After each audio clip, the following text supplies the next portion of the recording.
A habit is something you build over time. You could either have a good habit or a bad habit, because practice doesn't make perfect, it makes permanent. And when it comes to aim, a lot of y'all have aiming flaws that are permanent and unknown. Most YouTubers talk about various ways a player can improve their aim, but I never hear anyone speak on what's limiting their aim. So I'm gonna point out some common things that's stopping it from being perfect. And I'm gonna get straight into it because I have a lot of things on this list. Flaw number one, no left-right stick coordination. Now, what does that even mean? Well, for one, if you want your aim to be really good as possible on controller, you got to be able to use the left stick and right stick together in order to track your opponent correctly or aim correctly. Most people don't know this. Once again, it goes back to that rotational aim assist.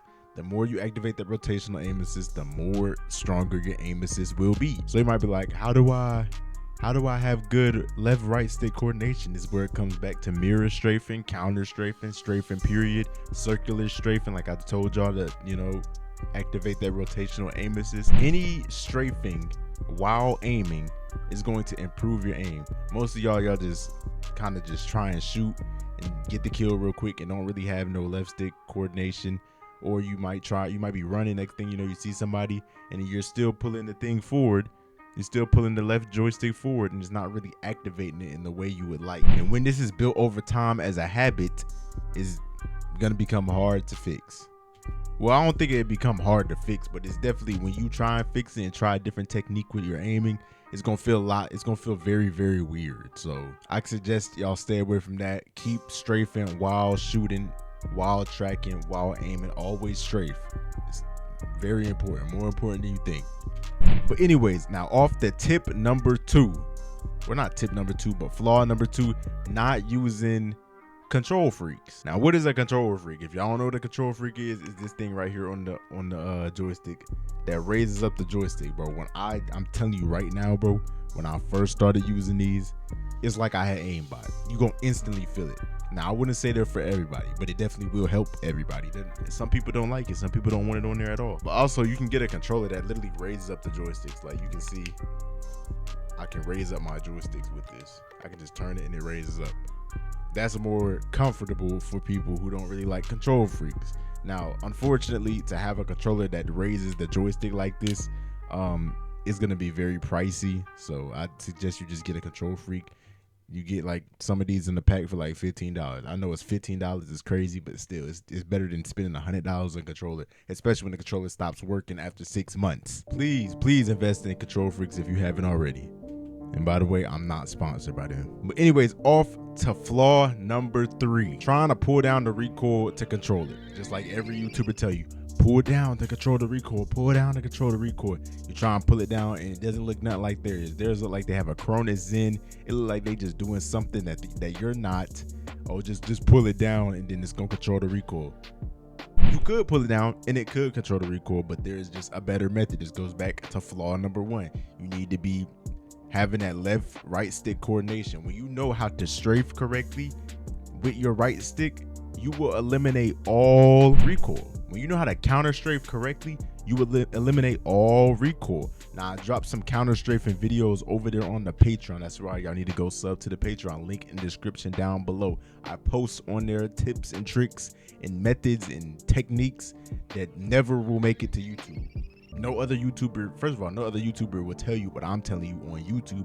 I'm giving you straight knowledge on YouTube. People got nukes from literally my YouTube videos. But the people who went to that Patreon, though, they unkillable. 100 gun streak. I'm telling you, in real lobbies, no reverse boosting, none of that. So go sub to that Patreon. Link in the description below. Like, everybody want to talk about, oh, pull down, and then you're going to control the recoil. And you try that, and it doesn't really, it don't really sit with you correctly. So stop trying to pull down. Instead, try and counter strafe. Counter strafe. When you perfect that, then you will start to see like everything really start to come together. Like your aim come together, your recoil control come together. Like I even have some drills to go over counter strafing and mirror strafing and all that stuff. But that's probably gonna be for tomorrow's video when I drop aiming drills. I just leaked tomorrow's video, aiming drills. Be watching out for that. Basically, this video is pointing out all your flaws. The next video is gonna tell you how to correct all your flaws by training every day. But anyways, off to flaw number 4. I'm going through these quick because I have 7 of them actually on this list.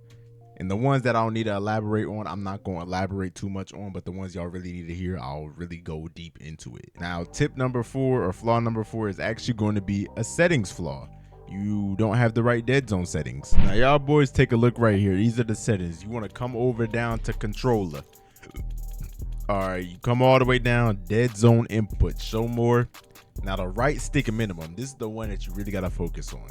Now, really, the most responsive you can have it is having it at 0. It's going to move instantly. All right, the reason why I have it at 2 is because I don't like to have it at 0 because I just like 2 better. But this is what's going to like help you with the micro adjustments. Let me just show you in the actual private match what this would look like. See, right now, I'm on a 2 dead zone, all right, a 2 right stick minimum dead zone. Now, when I push it just a little bit, you see how responsive it is? I'm just barely tapping. I'm just barely pushing it. Barely pushing it, look. Barely pushing it. Barely pushing it, and it's gonna go. Now, if I have it up like how y'all be having it, I don't know what the normal dead zone setting is, but let's put it at 10, right? I think it's 13 actually. So boom, I have it at 13. I did not mean to do that. And I try and do that same thing. You see, I'm pushing it. I'm pushing. If you look real close, it's gonna move a little bit, but it's not gonna move as if it's not gonna be as responsive as if I had it on 2. And this is why y'all had that choppy aim. This is why y'all so tense on the aim, because y'all be trying so hard to just move it over to where, because it's so like not sensitive, so you got to do it that much. Meanwhile, you turn it all the way down. I would suggest you to have it 5 and under. Now, of course, the lower you go, the more responsive it's gonna be. I just don't have it that low because I'm just used to this one. All right, don't change this too much. I'm gonna probably get into that a little bit later. I don't know if I changed the tip on the list or not. Anyways, look, keep your dead zone down, as down as possible. That way you can micro adjust. So that way when somebody far range, look how easy I can just micro adjust. You can't just micro adjust this far with a 13 dead zone. I can literally control I feel like I could control my entire controller when I do this. I can aim so perfectly. Everything feels so much smoother. I highly recommend doing it. But anyways, off to flaw number 5. You have no center screen focus or center screen coordination or hand-eye coordination. Now, if y'all don't know what that means, is you don't really be looking at the center of the screen when you be playing. Like, you be looking, but you don't be focusing on it. Like, when it's time to get in a gunfight, you really don't focus on it. You know, you look up at the map, then you look back at the center of the game, you kind of just shooting. You're like, oh, if I hit him, I hit him. If I don't, like, I'm just going off like my peripheral. If I see it hit him, or like, you don't really focus on where you're aiming at. If you really focus on, you can easily adjust so much better. You can see the flaw the second it happened and easily correct it. If you strafe right, you instantly gonna adjust to that.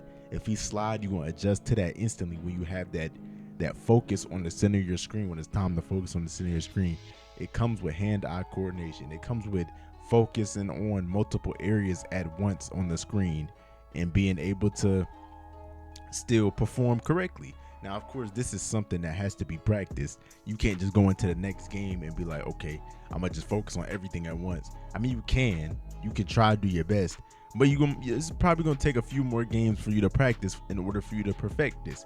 I can look up at the map, I see everything that's happening on the map, then I look back at the center screen, I'm aiming and I'm just beaming, I'm not missing a shot. That's how all them pros do it. That's how all them streamers do it. They just have that good coordination between. They can easily shift their focus on any part of the screen and just gun anybody. Like, it just looks so simple to them, but they really be on the game. They be playing the game more than me. I ain't even gonna lie.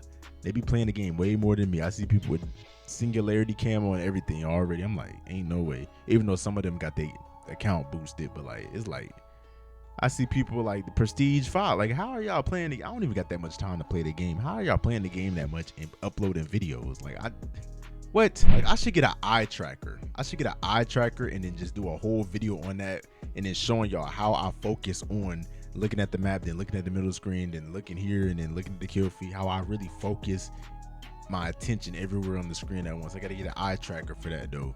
All right, let me know if y'all want to see that down in the comment section below. I might even put that on the Twitch. That's why I need to go sub to the Twitch. We live at 150 followers. We going live on Twitch. All right, I'm probably most likely gonna stream that because that's just something that you will want to see live. So please go follow my Twitch. We live at 150 followers. Link in the description below, also down in the comment section below. Now off to flaw number 6. You are constantly changing certain settings that you probably don't even think that like they can mess up your aim. Like for example, you probably didn't even know that messing with your FOV too much can mess with your aim. Now how could it do that? Because the farther back your FOV, this is why I don't sit on max FOV. If y'all ever see my settings, you might be like, why is he on 105 FOV? He can't even see the full screen. You think I'm finna sit here and listen to this? We don't even know what he's doing. Not even max FOV. He on 105 FOV. You know why I'm on 105 FOV? Because the screen is closer to the middle and I can see a farther distance as opposed to somebody who was on 120 FOV. Now, of course, 120 FOV is gonna make you feel a lot more faster. You're gonna be able to see more than me in your peripheral. But like, I don't need all that because first of all, I be turning everywhere. All right, I'm gonna see you over there. I don't need 120 FOV. And 2, I want to be able to see far range. If y'all don't know this, if y'all could probably look at this gameplay in the background right now, and I'm probably shooting somebody long range. It don't matter if I have an SMG. It don't matter how recoily a gun is. I will always shoot long range most times because I just like doing it like that. It's just a more safer option. And I know how to control the recoil at those ranges using counter strafe and all the techniques I've basically taught y'all. I've mastered them. That's why I'm teaching y'all. So when I have my FOV maxed out, I can't do certain things like that. You gotta think about it. When the FOV is maxed out, the middle of the screen, the little point where you're aiming at, or the sight where you're aiming at, it's gonna look a lot smaller. That's what y'all don't know. It's gonna look a lot smaller. And also the people far range is gonna look a lot smaller. It's gonna basically decrease their hitbox on your screen. Everything gonna look so much smaller. That's why you gotta average it out. And I chose the correct average of 105 FOV. Also changing your sensitivity. I mean, that's just a no-brainer. Of course, people gonna know if you change your sensitivity too much, you're not gonna be able to practice on one of them and make one of them your permanent sensitivity. So for example, I've been on 5 sensitivity. I don't know, I think it's like 1.2 now. I don't know, they didn't change it up, but basically the default settings, the default sensitivity, I've been playing on default sensitivity since I started playing Call of Duty. I don't change it ever. I don't change it. It's easy to remember. It's just the default, and then there we go. I can still swing pretty fast. I can still aim pretty good. Everything's good right there. But if you want to swing more fast, just choose a sensitivity you like. Don't copy nobody's sensitivity down. Do not copy nobody's sensitivity down, because they can tell you, oh, this is the best sensitivity in the game. How they gonna know that's the best sensitivity for you? It's you. It's your sensitivity. You gotta find your sensitivity. That means you gotta do some trial and error. You gotta figure out, okay, is this too fast for me? Is this too slow for me? You gotta figure it out on yourself. I can't tell you what sensitivity to put on. Find it on your own and don't change it. Do not change it. Leave it like that until you done perfected that specific sensitivity. Then you can think about changing it. Until then, leave it alone. Another thing is aim response curve type. Now this is something that I've had to change in this game. I've changed mine to linear. Why have I changed mine to linear? Because at the start of BO7, if y'all don't know, the aim assist was nerfed badly. They didn't fix it now, but I had to go on linear because linear started, it just felt more better. It felt more better to aim. It felt more stickier to aim on linear aim curve response type, whatever it's called. So I know they nerf linear and do that stuff more than they do standard, but we on linear now with it. So you don't want to be changing that too much either. You don't want to be changing that too much, because you change that too much, you mess around and mess up your aim and mess up your whole settings. Now you getting gunned. You don't know why. You come into my videos asking, why am I getting gunned? That's exactly why. You changing your settings too much. Stop changing your settings so much. Now the last and final flaw I got on today's list is something I talked about a lot, and that's going to be the tight right stick grip. You don't want to be tight in that right stick grip. This also comes back to the setting, or not the setting, but the flaw I told y'all earlier about not having the proper dead zones, not having control freaks. You have control freaks and having the proper dead zones, and that right there is going to help you loosen up a lot. That's going to help you loosen up a lot. You get a lower dead zone and control freak, and then you loosen up. I promise you, your aim is going to be crazy. Doing those 3 things right there, I just gave you the whole formula to gun anybody in the game. The whole formula. Forget all that, oh, copy my sensitivity, copy my settings, do this, put this on. No, I'm literally telling you right now, if you put on a control freak, lower your dead zone, get on a sensitivity you are comfortable with and then loosen up your right stick grip, I promise you, you will be so smooth with it. Because when you sit there and tighten that right stick grip when you're aiming, when you're trying to micro adjust, you just sitting there, you really trying to move it, right? That's how your aim get choppy. You always want to be smooth on this. If you don't know if you are being smooth or not, this takes practice too. Then just sit there. Sometimes I gotta go like this a few times. When you can go like this and move smoothly, this is how hard you want to be gripping it. You don't want to be too loose now. You want to just to be enough to where I can move it freely with no tension in my muscle, in my thumb muscle whatsoever. I'm just moving it freely. So if you gotta rotate that thing a few times just to like make sure you can reset yourself, be like, okay, I'm too tight on it, let me loosen up, then do that. And I promise you, bro, I did all these things and my aim just shot up. My aim was really always good, all right? But when I did this, it's like I had that Beamerson on me. That's how I got the name Gunson. Just think about it. Somebody with a mouse and keyboard, they just got the whole mouse pad. They just moving smoothly. They can't even tighten up the aim. It's just always gonna be smooth. That's why you always see a keyboard and mouse player aim is always so good. Like every time I turn around, how they aim better than mine. Meanwhile, I'm on controller with literally aim assist. I have aimbot built into the system and I still can't aim. That's why you're not loose enough on that right stick grip. So please loosen up. But anyways, man, that's all I got for today. If y'all like this video, if y'all enjoyed this video right here, then go ahead and subscribe to my YouTube channel. I post videos like this all the time. 6 days in a row, I've been posting videos like this, constant tips and tricks. I ain't tell y'all happy Thanksgiving yesterday because I'm not gonna lie, I'll be recording these videos the day before and I forgot the next day was Thanksgiving until, you know, I got up and I was like, okay, it's Thanksgiving. But yeah, happy late Thanksgiving to y'all, boys, man. But yeah, subscribe to this channel if you want to see more tips and tricks on Black Ops 7 or Call of Duty or FPS games. If you want to see more of that, then subscribe, please.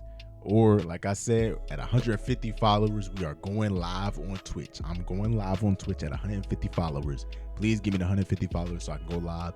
Put your notifications on.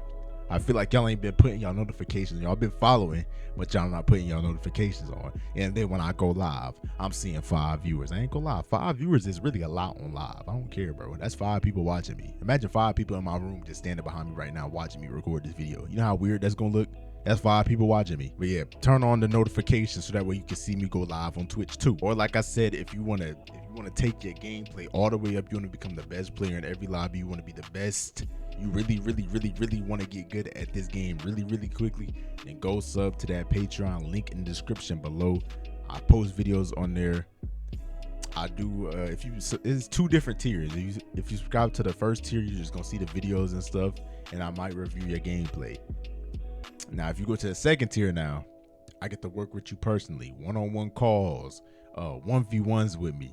We get to do all that good stuff. You get to play the game with me. We can actually play matches together. That way I can see how you perform when we in the lobby together and stuff like that. I'm telling you, the second tier is always gonna be the best tier. But really the whole Patreon package in itself is gonna make you a crazy player at this game. So go sub up to it. Or if you want to see my previous video where I teach you how to predict enemies anywhere they go, based on everything, team death markers, UAV, you can literally predict where they're going. It's like wall hacks. Then click on this video right here.